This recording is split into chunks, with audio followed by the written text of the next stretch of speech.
Você sabia que, se conhecermos os principais conceitos de geocronologia e paleontologia, podemos remontar o passado da Terra? Para isso, precisamos entender os principais eventos que ocorreram ao longo da história do nosso planeta. O primeiro registro que temos da crosta terrestre ocorreu há 3,6 bilhões de anos. No início de sua formação, a superfície do planeta se assemelhava a um oceano de magma. Após isso, pequenos blocos se agruparam em massas de terra cada vez maiores. Em seguida, o planeta passou por uma sucessão de colisão e separação de continentes. E somente com o surgimento do oxigênio no Proterozoico é que a vida evoluiu para formas mais complexas. Após o evento KT, que causou a extinção dos dinossauros, os mamíferos se proliferaram e evoluíram, possibilitando o surgimento do primeiro ancestral do ser humano. Outra forma de analisarmos o passado geológico é através do estudo dos registros fósseis. Mas precisamos lembrar que essa preservação é rara, porque requer condições específicas, como alta taxa de sedimentação e baixa oxigenação. Essa conservação pode ocorrer a partir da substituição dos minerais que constituem o organismo, em processos como a carbonificação, recristalização, substituição, incrustação, permineralização e concreção.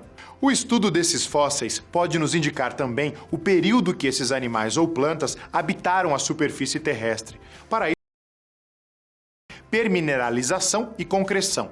O estudo desses fósseis pode nos indicar também o período que esses animais ou plantas habitaram a superfície terrestre. Para isso, podemos usar o princípio da sucessão faunística. Assim, temos que os fósseis mais antigos se posicionavam nos estratos inferiores e os mais novos sucessivamente acima. A partir desse conceito, surgiu o princípio da correlação fóssil.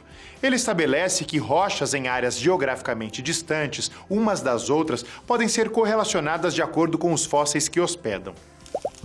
Conhecendo esse passado geológico, podemos entender também os processos que levaram à distribuição de muitos dos recursos naturais necessários para a nossa sobrevivência, como os recursos hídricos, por exemplo. Quando estudamos esses recursos, podemos identificar a distribuição espacial deles, os tipos de águas, como as superficiais e as subterrâneas, e também as possíveis interações entre elas.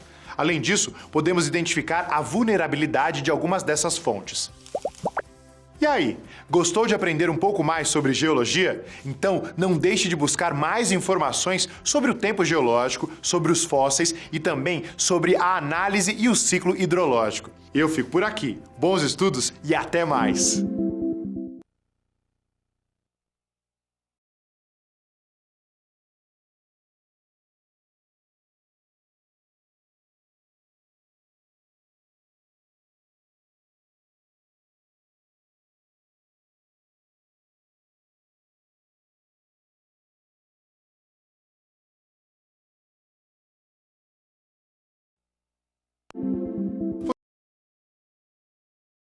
Você sabia que, se conhecermos os principais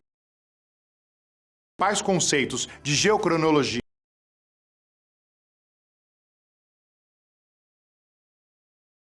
e paleontologia, podemos remontar o passado da Terra? Para isso, precisamos entender os principais eventos que ocorreram ao longo da história do nosso planeta.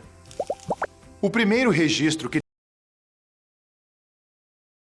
temos da crosta terrestre ocorreu há 3,6 bilhões de anos. No início de sua formação, a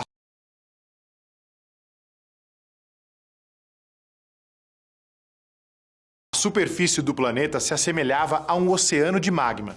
Após isso, pequenos blocos se agruparam em massas de terra cada vez maiores. Em seguida, o planeta passou por uma sucessão de colisão e separação de continentes. E somente com o surgimento do oxigênio no Proterozoico é que a vida evoluiu para formas mais complexas. Após o evento KT, que causou a extinção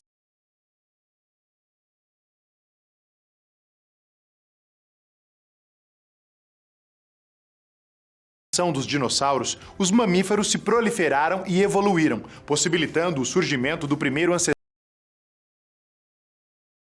ancestral do ser humano.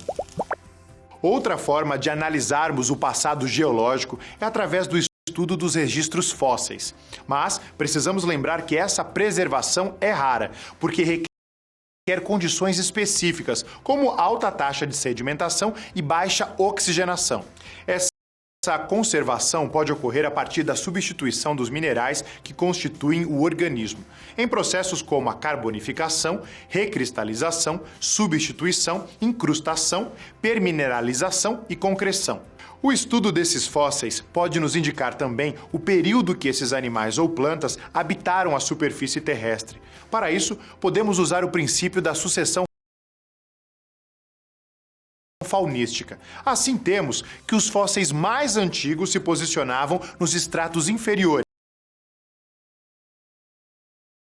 e os mais novos sucessivamente acima. A partir desse conceito, surgiu o princípio da correlação fóssil. Ele estabelece que rochas em áreas geograficamente distantes umas das outras podem ser correlacionadas de acordo com os fósseis que hospedam. Conhecendo esse passado geológico, podemos entender também os processos que levaram à distribuição de muitos dos recursos naturais necessários para a nossa sobrevivência, como os recursos hídricos, por exemplo. Quando estudamos esses recursos, podemos identificar a distribuição espacial deles, os tipos de águas, como as superficiais e as subterrâneas, e também as possíveis interações entre elas. Além disso, podemos identificar a vulnerabilidade de algumas dessas fontes. E aí, gostou de aprender um pouco mais sobre geologia? Então não deixe de buscar mais informações sobre o tempo geológico, sobre os fósseis e também sobre a análise e o ciclo hidrológico. Eu fico por aqui. Bons estudos e até mais!